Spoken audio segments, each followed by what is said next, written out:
अभी तक बच्चे आपने जितना भी इसकी कहानी फर्स्ट पार्ट में सुनी थी, आगे की कहानी हम इस पार्ट में सुनेंगे। तो स्टार्ट करते हैं। कि फिर सालाना इम्तिहान हुआ, यानी कि ईयरली फिर से उनके जो वार्षिक एग्ज़ाम्स हुए और संयोग कुछ ऐसा बना था कि फिर बड़े भाई साहब फेल हो जाते हैं और छोटा भाई फिर से क्लास में अव्वल आ जाता है। मतलब उसको ऐसा लगता है कि मैं इतनी मेहनत भी नहीं कर रहा हूँ, फिर भी मैं पता नहीं कैसे क्लास में फ़र्स्ट आ जाता हूँ। और बहुत ज़्यादा हैरान होता था वो अपनी इस बात पर, क्योंकि बड़े भाई साहब दिन रात एक कर देते थे।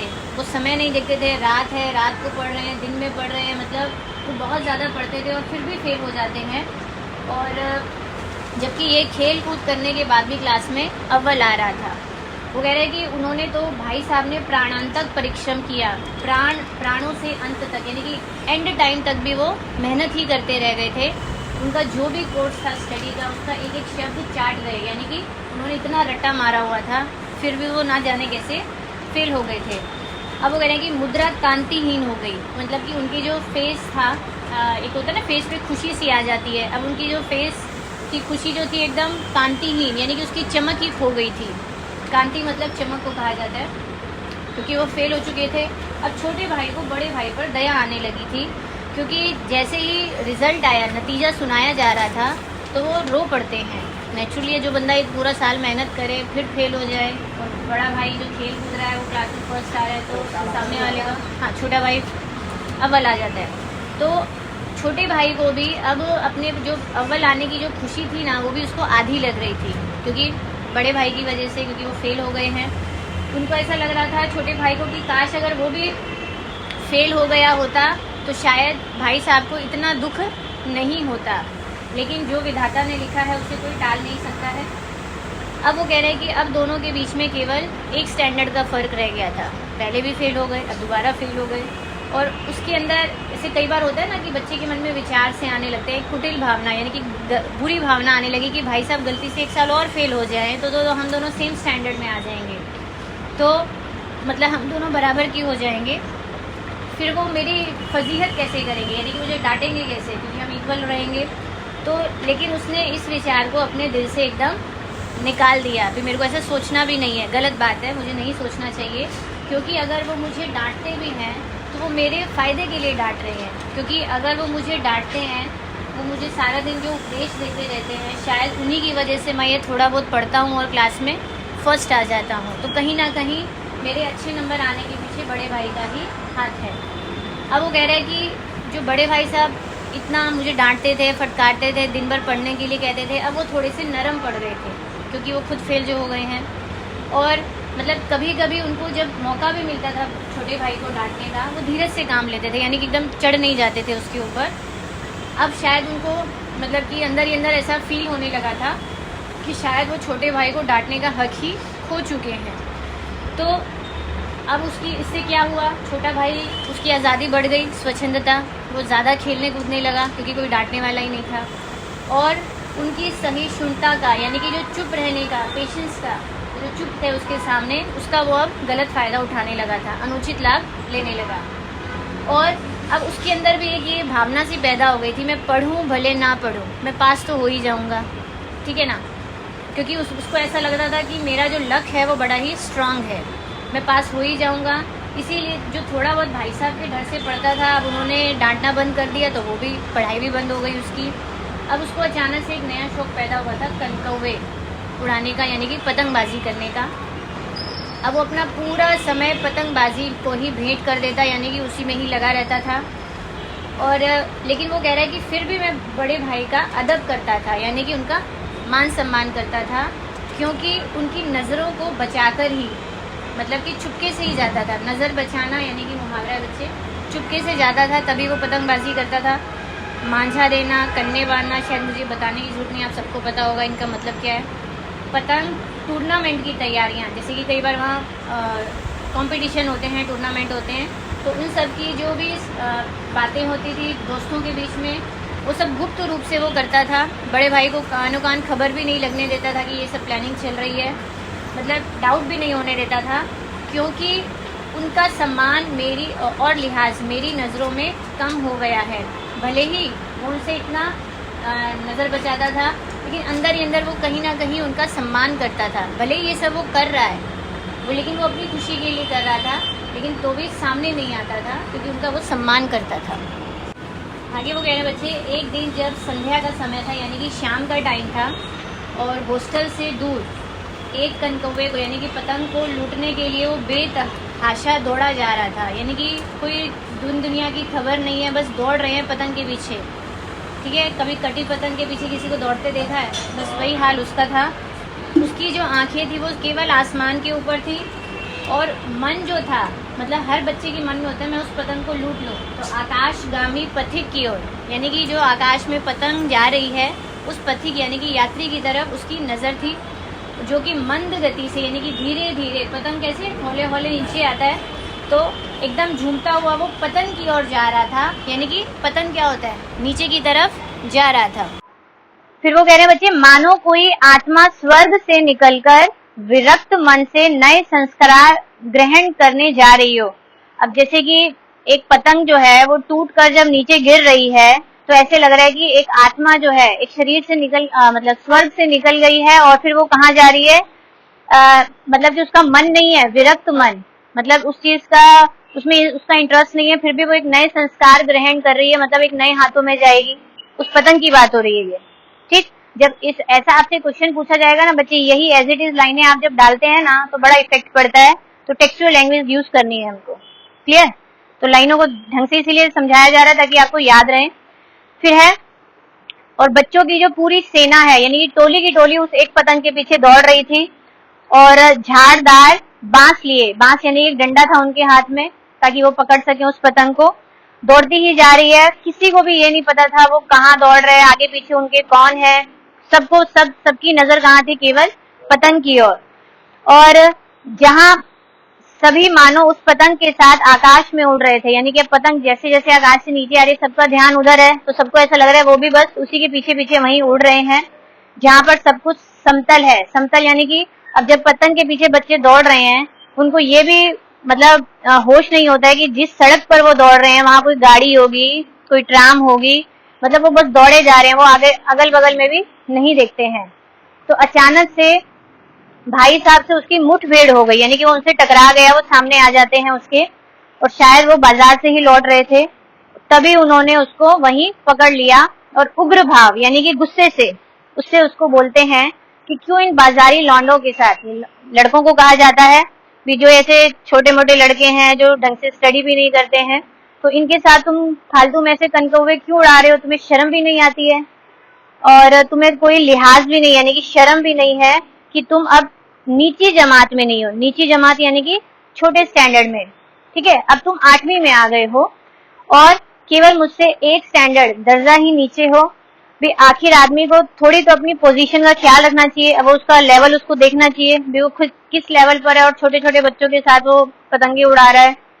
वो कह रहा है कि एक जमाना था कि जब 8वीं को जब पास कर लेते थे ना, शायद आपके दादा दादी भी ये बातें बोलते होंगे कि हमारे टाइम में तो 5वीं पास करने के बाद भी ऐसे हमको जॉब लग जाती थी अच्छी अच्छी, तो ये तब की वो बात कर रहा है कि 8वीं दर्जा पास करने के बाद भी नायाब तहसीलदार हो जाते थे। तहसीलदार कौन होता है, गांव के अंदर जो सबसे बेस्ट जॉब होती है ना टॉप की, जो वहां के ऑफिस में बैठता है सरकारी ऑफिस में, वो तहसीलदार होता है, मतलब सारे काम उसी के अंडर में होते हैं।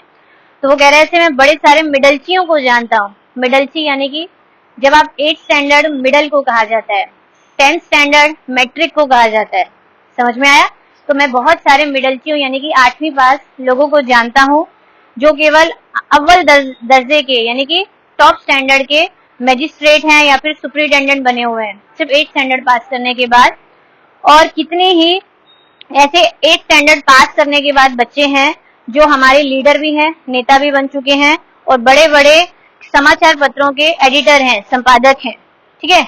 बड़े बड़े विद्वान उनकी मात हती में काम करते हैं, यानी कि जब 8th स्टैंडर्ड पास करने के बाद आप ऐसे ऑफिस में काम कर रहे हैं तो उनसे भी बड़े विद्वान उनके अंडर में काम कर रहे हैं। तो यानी कि 8th स्टैंडर्ड कोई छोटा मोटा वो कहना चाह रहा है दर्जा नहीं है, तुम्हें सीरियस लेना चाहिए, ठीक है।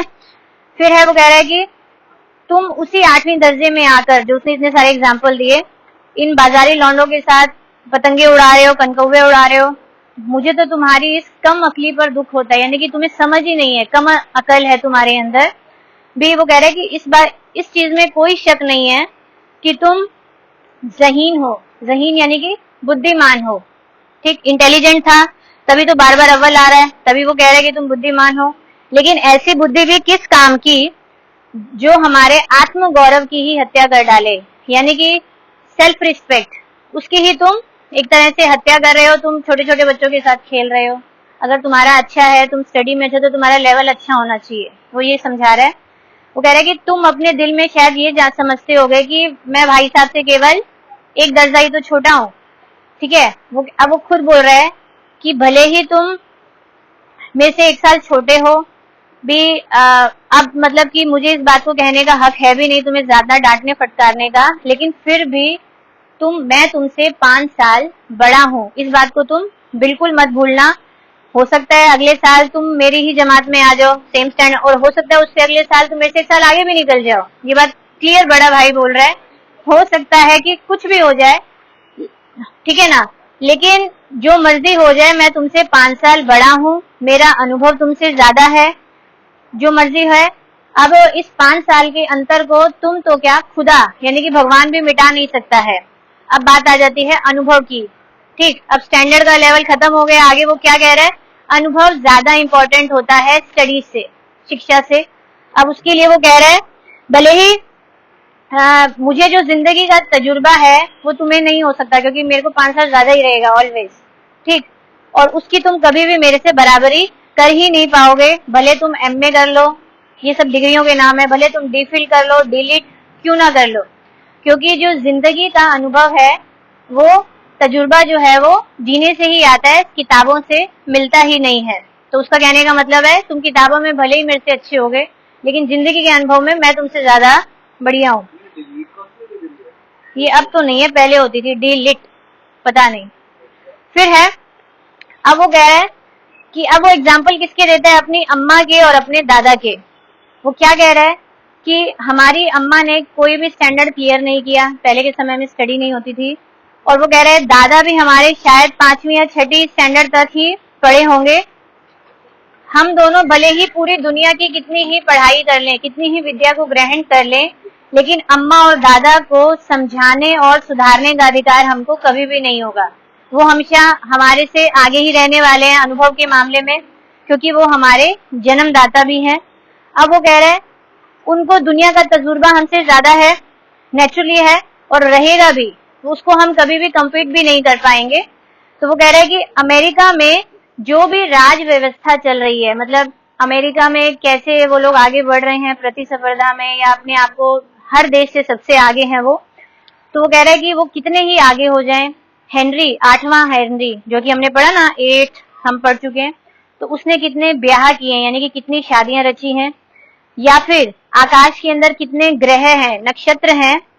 तो वो कह रहे हैं कि इन सब बातों के बारे में भले ही दादा या अम्मा को ना पता हो, उससे कोई लेना देना नहीं है, लेकिन ऐसी और हजारों बातें हैं जिनका अनुभव उन्हें हमसे ज्यादा है, तो हम उनसे कभी भी बराबरी कर ही नहीं सकते हैं। यानी कि अब बड़े भाई की नजर में क्या हो गया था, वो 5 साल बड़ा है, अनुभव में उससे आगे है, आगे ही रहेगा, जो मर्जी कर ले।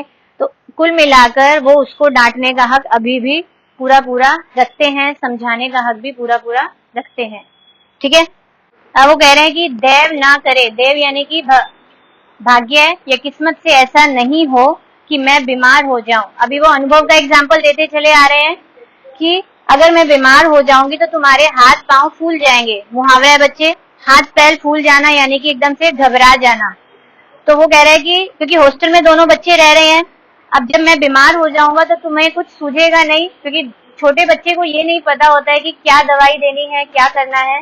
तो वो कह रहे हैं कि तुम्हें केवल दादा को तार देने के सिवाय कुछ सूझेगा नहीं। तार पता है क्या होता है बच्चे? आज पहले के समय में क्या होता था, एक दूसरे को तार भेजा जाता था, और तार भी कैसा होता था, क्विकली पहुंचता था। और क्विकली का मतलब कैसे, आप लंबा चौड़ा कोई लेटर नहीं लिख सकते थे, मतलब एक शब्द लिखने के पैसे होते थे। तो अक्सर लोग अगर कोई इमीडिएट किसी को भेजना होता था ना, तो एक सेंटेंस लिखकर ही भेजते थे, क्योंकि जब एक शब्द के मान लीजिए जो भी चार्ज होगा मुझे याद नहीं है, तो सिर्फ एक सेंटेंस लिखकर भेज देते थे और वो तुरंत पहुंचता था, क्योंकि अगर हम एक लेटर लिखते हैं तो वो हफ्ते में भी पहुंच सकता है पोस्ट के हिसाब से, क्योंकि अब तो कुरियर की सुविधा आ गई है तो अब जल्दी पहुंच जाता है। लेकिन गवर्नमेंट के जो पोस्ट कार्ड होते थे पहले समय लगाते थे, ठीक है। तो कह रहे भेजने के अलावा तुम्हें कुछ सूझेगा ही नहीं, लेकिन अगर तुम्हारी जगह दादाजी यहाँ होंगे तो वो तो घबराएंगे भी नहीं, ना किसी को चिट्ठी या तार भेजेंगे, ना ही बदहवास होंगे। बदहवास यानी कि आप घबराहट में कभी भी कुछ भी कर जाएं ऐसा। तो पहले वो खुद मरज पहचान कर इलाज करेंगे, यानी कि वो पहले देखेंगे कि बच्चे को क्या हुआ है, वो खुद इलाज करने की कोशिश करेंगे। अगर वो उसमें सफल नहीं होते हैं तो किसी डॉक्टर को बुलाएंगे, ठीक। जो लोग बड़े होते हैं, अनुभव वाले होते हैं, वो यही करते हैं। जैसे आप लोग भी आज घर में अगर तुम्हें फीवर आता होगा तो मम्मी पहले तुम्हें चेक करती होगी भी हाँ जी फीवर ही है या गले में इन्फेक्शन है, पहले उनकी एक दवाई देंगी, नहीं ठीक होता है तो हम डॉक्टर के पास जाते हैं, ठीक। लेकिन बच्चे अगर बीमार होंगे, दूसरा भी उसके साथ बच्चा कोई दोस्त हो, तो वो जनरली ऐसे नहीं करेगा, घबरा जाते हैं ना अगर बाहर रहते हैं तो कह रहा है कि बीमारी तो खैर बहुत बड़ी चीज है, मतलब बड़ी बात मैंने बोल दी।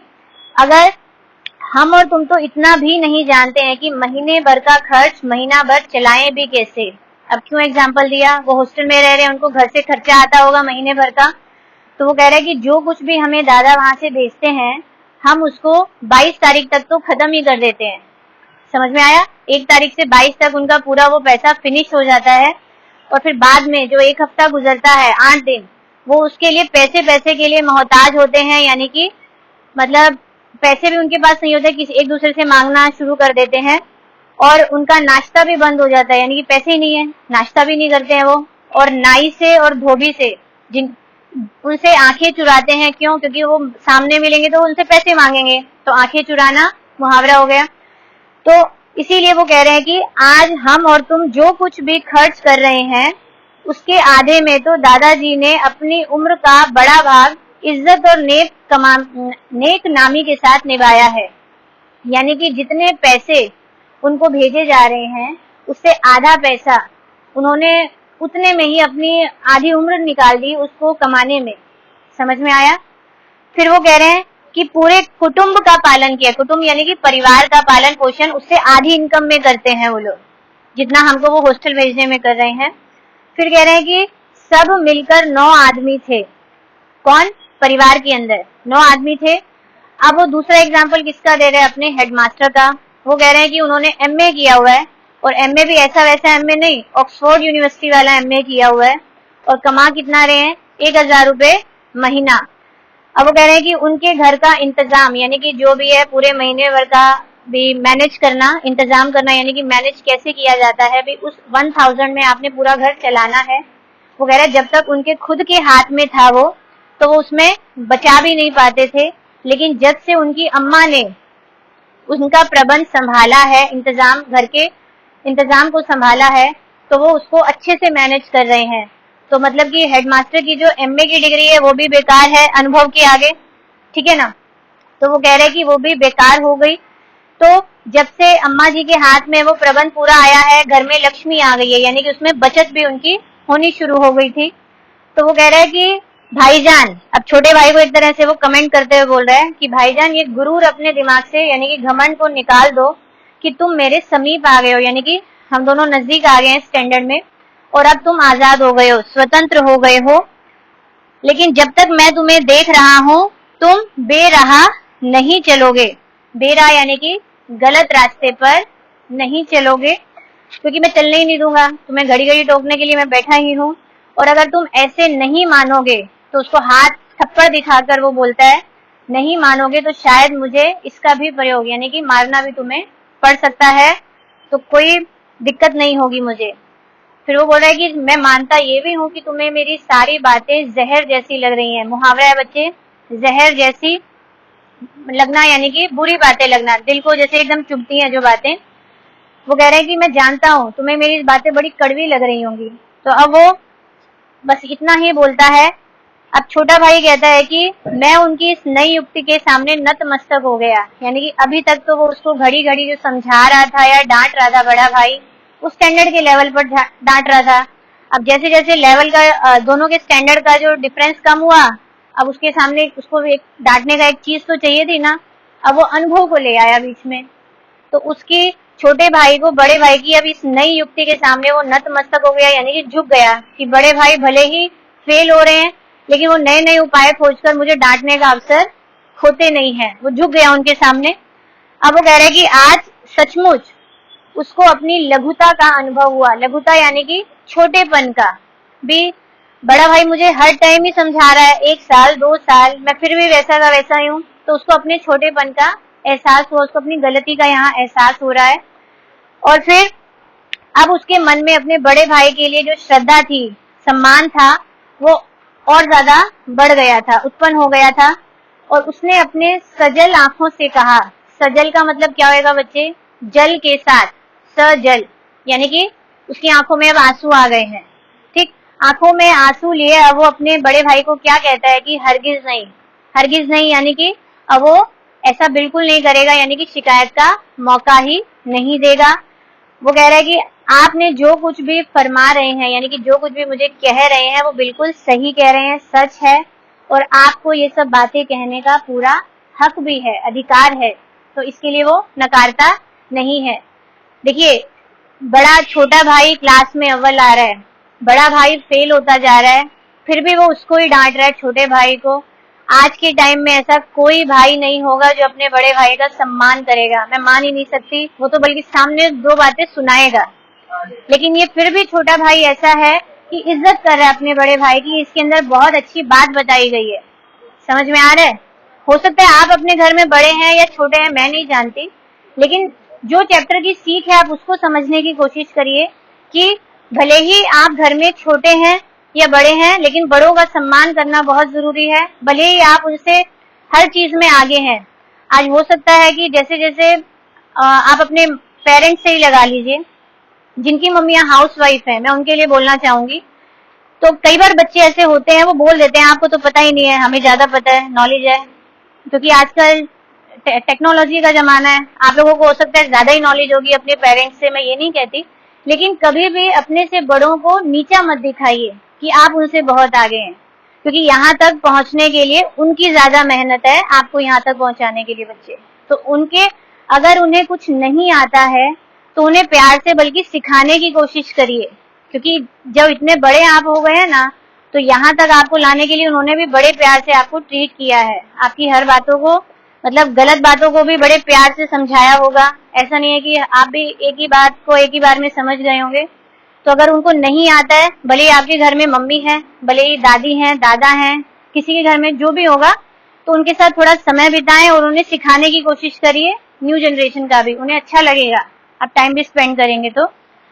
अब ये सब बातों के बाद जो बड़ा भाई होता है वो छोटे भाई को गले से लगा लेता है। उसको भी लगता है कि यार, उसका भी दिल भर आता है, और वो बोलता है कि मैं तुमको पतंगे कनकौए उड़ाने से मना नहीं करता हूँ, लेकिन मेरा भी तो जी ललचाता है, मतलब कि मेरा भी मन करता है कि मैं पतंगे उड़ाऊं। है तो बच्चा वो भी, ठीक है ना। लेकिन वो कह रहा है कि मैं क्या करूं, अगर मैं ही बेराह चलूंगा, यानी कि मैं गलत रास्ते पर चलूंगा, तो मैं तुमको सही रास्ता कैसे दिखाऊंगा, क्योंकि मैं अगर पतंगे उड़ाऊंगा तो मैं तुम्हें टोक ही नहीं सकता हूँ। तो मतलब कि घर वालों ने तुम्हें और मुझे यहाँ हॉस्टल दूर पढ़ने भेजा है, तो तुम्हारी जिम्मेवारी उन्होंने मेरे ऊपर डाली है, तो मेरा ये कर्तव्य है, इसीलिए मैं ये सब कर रहा हूँ। तो वो कह रहा है कि अब इतनी बातें हो गई, संयोग ये बनता है कि अचानक से एक और पतंग उनके ऊपर से उड़ती हुई जा रही होती है। तो उसकी डोर लटक रही होती है। तो लड़कों का एक और वापस से गोल यानी कि ग्रुप होता है, वो दौड़ा दौड़ा एकदम उस पतंग के पीछे आ रहा होता है। लेकिन बड़े भाई जो हैं वो हाइट में लंबे होते हैं, तो उछल कर फटाफट वो उसको पकड़ लेते हैं, क्योंकि उनका मन भी बाल मन है, उनको भी लगता है ना एक। और वैसे भी अब दोनों का वो जब बातें हो गई थी, दोनों अंडरस्टैंड कर गए थे एक दूसरे को, तो उछल कर उसकी डोर को पकड़ लेते हैं और फिर पतंग को लेकर के वो बेहताशा, यानी कि एकदम तेजी से, उनको भी होश नहीं होता, वो हॉस्टल की तरफ दौड़ते हैं। और छोटा भाई भी बड़े भाई के पीछे पीछे दौड़ता हुआ चला जाता है। ठीक है, चैप्टर तो बच्चे खत्म हो गया है। अब आप लोगों ने मुझे इसका टेस्ट देना है, समझ रहे हो? चैप्टर बच्चे हमारा फिनिश हो गया है। इससे रिलेटेड आपको कोई भी डाउट है, आप क्लास में मेरे साथ डिस्कस कर ही सकते हैं।